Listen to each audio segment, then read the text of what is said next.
Welcome to Lincoln Fire and Rescue. This is Dale Johnson. We appreciate you joining us today. I have Lincoln Fire Chief Michael Despain joining me today, and we have the 2018 annual report with us today, and we're going to go page by page.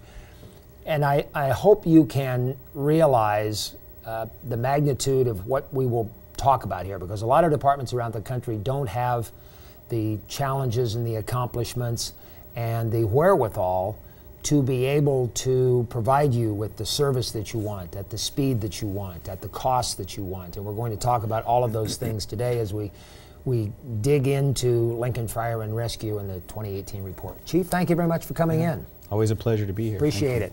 And a good first place to start, as the leader of a department, you always look at the challenges that you face first. Yeah. Well, to help the audience, our caveat will be, this is not all of the annual report. That would be probably a number of these sessions to get through, but we try to pick just the highlights, and we kind of think of it as, if you're the customer, we can just give you 4 or 5 key points to keep in mind. That's what we want to address today. There's much more in the annual report, and it's not exactly finished and published yet. It's just this data we're solid with, and some of it is just kind of doctoring up so it looks nice. We want it to look professional, but we always look at the customer and say what questions would they have and how would we equate value to them. And we use the example of, you could ask any fire department or any group of people from across the United States, do you like your fire department? And most of the times they'll say yes. But if you ask them why, they'll have that look of, uh-oh, I don't know why, it's a feeling. And so that's fine, but we want to put some math and science behind why you should like Lincoln Fire and Rescue, why you should be happy with your level of service. So. But it's not all great news, so we'll kind of start with the bad news first. And so this slide just kind of lists the challenges that we're dealing with. And a couple of the big ones that always kind of haunt us a little bit is that, rapidly increasing demand for service. I'll show you a slide here in a minute that illustrates that, but calls for service increases faster than population. Recruitment and retention is tough. I mean, just this week I lost 2 employees that were unexpected. They have other opportunities, and so and they were early in their career. It wasn't like retirements, and so we hate seeing them go. They were great employees, and so we'll be back to the recruitment board again, trying to keep up with that pace. The government rate of pay for Medicare and Medicaid services, so that's our ambulance transport, they're horrible payers. They're horrible partners, and so we have to work with them. We don't have much choice, but that gets worse by the year, and so it puts the burden on the taxpayer to make up for it, and we're not happy with that. We're working to improve it, but it takes a little while. And then, of course, we've always talked about the reliability of our apparatus fleet, and it is getting better. We're happy to report it is getting better, but we still have another year or 2 to go before I think I'll sleep better at night. So we have a little bit to go. But fair to say, Chief, because you and I have had dialogue on a regular basis, you have addressed, and the department has addressed, every single one of these challenges. We can point to even the federal government. You went to the legislature and you made some incremental changes to the amount of money getting into the department from the federal government. Reliability of our fire apparatus. We've talked about that a lot. Not only the apparatus, but the stations and the locations. So fair to say, all of these challenges have been addressed to some extent. Yeah, we're always working. It's a work in progress, and so but we just know that some of these challenges are going to become even bigger challenges. So. This graph here just kind of illustrates a trend we see in Lincoln. It's not exclusive to Lincoln, but across most of the United States, is that population growth compared to the demand for service, how many calls for service you get. What you see is this exponential increase in demand for service. So in Lincoln, it's been pretty consistent, 3 times the amount of call volume increase versus population growth. And some of that is an aging demographic. The older we get, the more likely we are to use fire and emergency services. Above 65 is one of your highest usages. In fact, when you get up into your 80s, it's almost an 80 or 90%, meaning in a year you'll probably use our services an 80 or 90% chance. And so year after year you're using it more, whereas in kind of your middle years, 30s and 40s, you may not use it at all. And so that's one of the trends that we worry about, and not every agency has this problem. Some agencies have different problems where population is declining and revenues are declining. In our case, we're just trying to keep up with demand for service. The mayor the superintendent of public schools. I've had this conversation with them. I'll have it with you. Growth versus retraction. They would much rather handle a community of growth than they would to deconstruct and have to handle reductions and shrinkage. How about you? Absolutely. If I had my choice, I'll pick the problem that we have. I would rather it not be so fast. You know, if the pace could just slow down a little bit so that support features can kind of catch up. But if I had the choice between growing an agency and deconstructing one, I'll take it this one. The deconstructing one, I mean, the question every day is, you know, how much longer can I keep this employee before I let him go? Or how much workload do we continue to take on per capita as we kind of shrink our workforce? And so this one's a much better problem to have for, let's say, morale. And the periphery issues to this is a growing economy and a growing population is good for business in general. It's not just about the fire department. This is me talking here, and it's not in the chart. But I would like to think, knowing the men and women of LFR the way I do, that you don't call upon someone if they're not good at what they do. You see where I'm going with this? That could account for some of the growth. I realize that the population is getting older. But if someone is not good at what they do, you don't call upon them to do something for you. So this is me patting you on the back and the other men and women of LFR on the back because you're good at what you do. Yeah, well, we like to think that we're good at what we do, and we have some other data in here to, hopefully it's not just opinion, we can put some data to it. This is kind of middle of the road, so we kind of went through the bad news, now we're kind of heading to the good news, and this is maybe a good segue. So one of the things we want to make sure we do is get an ambulance to you in the proper amount of time, and this is dictated by the municipal code. So we have to kind of follow that rule. We want to be able to get there within 8 minutes, 90% of the time. 9 times out of 10, when you make a phone call, we can get that ambulance there in 8 minutes. And as you can see over the years, we've had a steady decline. And then in 2018, we started to see it move forward. And there's a couple of reasons for that. One is about halfway through the year, we were able to put in place an extra medic unit. So that means another ambulance every day. Instead of 6 staffed ambulances, we put 7, and just that one extra ambulance started to make a difference. And this is only 6 months out of the year, so we believe that number would be a little closer to 82 or 83. So even though it doesn't get us all the way to the 90 where we would like to be, it definitely reverses that trend, and it's starting to move the needle back the direction we want. So we're happy with the number. We would like it a little bit better, but at least it stopped the loss, so to speak. What would it take to reach 90? Probably one more ambulance would do that today, but that number increasing call volume, it may not do it forever. It's not like add another one and we'll be good forever. And some of that issue is time of day. Is you could have a lot of calls in one time of day and then quieter in another, and you can't get to them all. So it's really, in the ideal world, we'd have much more ability to staff up during the day and less at night. But cost-wise, it's cost prohibitive. So we balance demand for service with keeping it a non-taxpayer funded entity. This is the one part of LFR that there's no taxpayer money for. It's fee-based, and so we have to run it like a business. And a potential, too, that as the city grows, more fire locations will be on the margins and the peripheral. That would, fair to say, help reduce or help increase that chance of a 90% goal? Yeah. You know, we don't have as many calls in the periphery, but what happens is we concentrate in the urban core, and as the city grows, the distance to get out becomes more and more, and so adding the ambulance in some of those areas would help out, certainly. All right, so those are the challenges and the goals. So we would segue with this: in spite of all that, in spite of all that, the men and women of Lincoln Fire and Rescue did some pretty brave things, and we're pretty pleased with it. This graph just shows that we saved over 35 lives. 27 of them were cardiac related. 8 were rescued from fire. There's actually a few more in here that we rescued, but they don't always survive. So these are the numbers of people that were rescued and are still walking around today. You know, it's still either neurologically intact or able to, you know, kind of carry on with their life. So we don't even count, and there's a picture of an animal in here saving. We haven't even finished our count on how many pets we save, but sometimes we save more pets than people. And that's another statistic we'll be tracking in future annual reports. That's one of those photographs, feel-good photographs. You know, pets are like kids for some people. They are.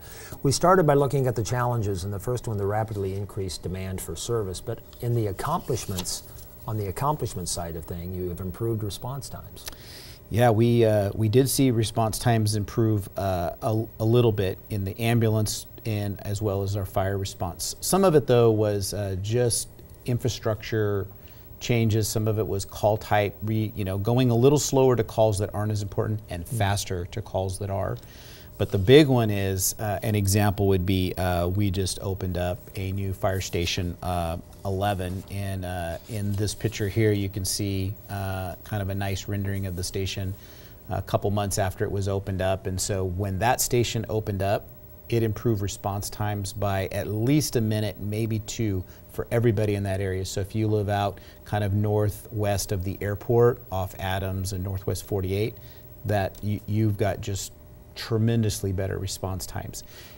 And in a sense, for no extra cost, because we just moved the unit to a more efficient spot. So this is part of the station revitalization or optimization plan. So firefighting is a lot like radio. 30 seconds matters. 60 seconds matters. For people who aren't time-oriented, we both have clocks in our heads, but for people who aren't time-oriented, 60 seconds just seems like, well, that can't matter much. But when Google Fire sometime, folks, and just see how much damage can be done in 60 seconds. We like to think that right now when there's no pressure on you, 60 seconds doesn't seem like much. Right. But for everybody that's ever dialed 911, it seemed like an eternity. And we would just do it like this. Hold your breath. It takes us about 7 minutes from the time you dial 911 till we're on scene and we're putting water on the fire or we're pounding on your chest. It's about 6 or 7 minutes, 90% of the time, and that's a very good national standard. Sometimes sooner, but let's just say everybody hold your breath for 7 minutes and tell me if 60 seconds doesn't make a difference. You probably won't be conscious at that point, but when you're talking about damage to the brain without oxygen, seconds matter. 35 people who are back to their jobs, hugging their loved ones, paying taxes, going about their business, having picnics on weekends. Those are 35 lives that wouldn't be here today. Especially so for the cardiac survival, because the alternative is maybe we save their heart but not their brain, and now they're in skilled nursing at a couple $100,000 per year for the rest of their life. Quality of life question. We can't take total credit for that. We have 911 dispatchers that do a great job. We have hospitals that do a great job. It's a team effort. LPD carries defibrillators now on most of their patrol cars, and so they're on scene helping out. So it really is a community team effort. We have a chart coming up here later on that talks a little bit more about the Lincoln rate compared to the national rate. But containing the fire, we've talked about this before, containing the flames to point of origin and how that matters. Some people can't get their mind around it. That was an aha moment for me when I learned this at the Stakeholders Task Force meeting. And that I hold on to this statistic because it means a lot if someone is hoping that the fire can be put out without extensive damage to their home. Right. We would use this this graph that we're showing here as kind of a barometer. It doesn't tell all the story, but it tells a key piece if you're a customer. And so what happens is when we respond to that fire, we're trying to get there quick enough, because seconds count, to stop the fire before it does so much damage that you might as well just tear down the house and no one's going to survive and the outcomes are poor. But if we get there quick enough, not only can we save your life and your pets, but now maybe we can save the house to the point where you don't have to be displaced. You don't have to go to a hotel for the night or a month or a year while your house is being rebuilt. Maybe you can stay in there. So the better we can perform above that line that you see here, that goal of 80%, the better outcomes. And again, increased call demand for service, but yet our response times, we saw some response times improve, and some of this is moving stations on the right spot. This is the outcome, especially for those people that live north and west of the airport. This is going to be even more drastic for them. One privilege that I have, Chief, is being able to listen to the scanner. And I hear the battalion chiefs and I hear the captains on scene and the science of putting out a fire. Right. And the order of arranging firefighters and the approach, and they know so much before they even pull up onto the scene. I'm privileged to be able to listen to some of that communication that goes on, and refer to it as the science of putting out a fire. Well, I'll kudos for you if you can understand what they say, because sometimes between their mask and their yelling and the sound in the background, and the heavy breathing because they're climbing stairs very with 40 pounds of equipment. Sounds like a very sick Darth Vader trying It to does. communicate, but yes, they are good at what they do. So back to cardiac survival rate, call volume, all the bad news we talked about, but yet our cardiac survival rate, as you can see here, is still almost double the national average. And that means we can get there and not only save your life, but neurologically intact. Go back to work. Whatever level you were before, you can go back to essentially that level. And so this is one that we're probably one of the most proud of, because this is, when we talk about 30 people per year or 40 people per year walking around, that adds up over time. And many of those people we saved 4, 5, 10 years ago that are neurologically intact, they're still alive today, and they've got stories to tell of all the things they got to do since their incident, and how a bystander helped make a difference, or an LPD officer, the dispatcher with bystander CPR, all those things made a difference, including the high performance CPR that our firefighters will do, and the advanced life support interventions they'll do. It all makes a difference. This might be an unfair question to ask you, Chief. Right. But you can't get up and leave, so you have to answer. You have to answer it for me. A community that has the 32%, how long do you think it would take them? There's so much infrastructure. You just mentioned dispatch, you mentioned hospital, you mentioned rigs, you mentioned training. Your best guess as to what it would take to get to, how long it would take to get to 61? For another city to do it? For another city. A city right now is doing 32%. It depends on the numbers, because small numbers on a small agency, so for example, if you have 2 cardiac events and you save one, you're at 50% right there. Good point. So small numbers are an issue, but on large metropolitan agencies like ourselves, where we have large numbers of data sets, recognize that this is a national average, so that's a lot of areas kind of combined to get to that number.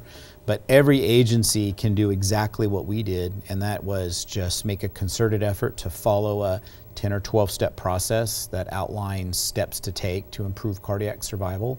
You won't do it overnight, but Lincoln Fire and Rescue made a concerted effort to improve the data somewhere around 2013, 2014. And so you started to see the fruits in a little bit of 15, and it really kicked off in 16. So let's just say in 5 years, we went from about the national average, we were competitive with the national average, to blowing it out of the water. So we did it in 5 years. When you go to your conventions, that's one of the things that they would like to tug at your shirt. Tell us how you do that. Yeah. I know that you get kudos for that when you're among your other fellow firefighters and fire chiefs. And I don't save anybody. It's my crews that do it. But at the end of the day, we just have good people in Lincoln, and that's from the bystander to the family member to the LPD officer, the dispatcher, that whole continuum. That's what makes a difference. I think in some communities you could have the best firefighters in the world, but if bystanders don't want to take the time to help a fellow person, they may not have the same numbers. So really, this is really kind of an award we want to commend the community on. Pulse Point. Download Pulse Point to your phone, to your devices. That's one of the first easiest ways. And then learn CPR, of course. And it's hands-only CPR now. You don't have to worry about getting germs. Download the Pulse Point app. It's free. And you never know how many times you're going to have a chance to save a life. And everything we've talked about here, the accomplishments, the above national averages that we talked about, all comes at a very cost-effective price. As a matter of fact, it's less today than it was a year ago. Yeah, we would say there's 2 pockets for every taxpayer, or every person in the city. One pocket pays taxes, and the other pocket, if you are a homeowner or a renter, is paying a rate for your insurance. So you have 2 pockets. We want to make sure we keep both of those as low as we can. This slide, for those people that are just worried about their tax money, this just kind of shows what we've been able to do. The line above this shows what the regional average is. That is cities and communities within about a 500 square mile area, or a 500 mile radius, I should say, of us that we compile that are comparable to us. They provide the same level of service. They provide emergency medical services, hazardous materials, all of those things. And then we look at what their cost is. And you can see that over the last year or two, that cost went up about $5 per person if you live in an aggregate of those agencies. But in Lincoln, we dropped it by about $2 per person. So we actually got better response times and better outcomes for our citizens, and we did it with less money per capita. Now, some of that is leveraging grant money and being efficient with how we spend money and buying good equipment the first time instead of buying bad equipment over and over again, and some of those investments are starting to pay off. But we're very pleased with those numbers. I mean, we are incredibly cost efficient when you compare to other agencies. That should have been a slide we ended with. Everybody Yeah. likes to talk about saving money, Well, but instead this means a lot too. Well, This- remember we have this two ISO pockets. rating. We have two pockets, and so this other pocket just represents we went from a class 3 to a class 2 this on January 1 of last year. So we have one full year of that data, and what that means is for those of you that have homeowners insurance, commercial insurance, so you pay renter's insurance, that it put downward pressure on that. So it doesn't mean that it didn't go up, it just didn't go up as much as it would have if we hadn't have instituted things like the station optimization plan and efficiencies with our deployment, hiring the right firefighters, deploying them and training them the right way.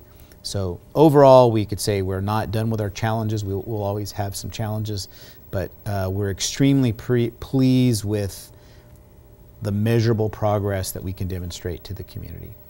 And I know when you and the other Lincoln Fire and Rescue people aren't satisfied with 2018 stats, you want to get better in 2019. Yeah, it's we're not going to stop. So.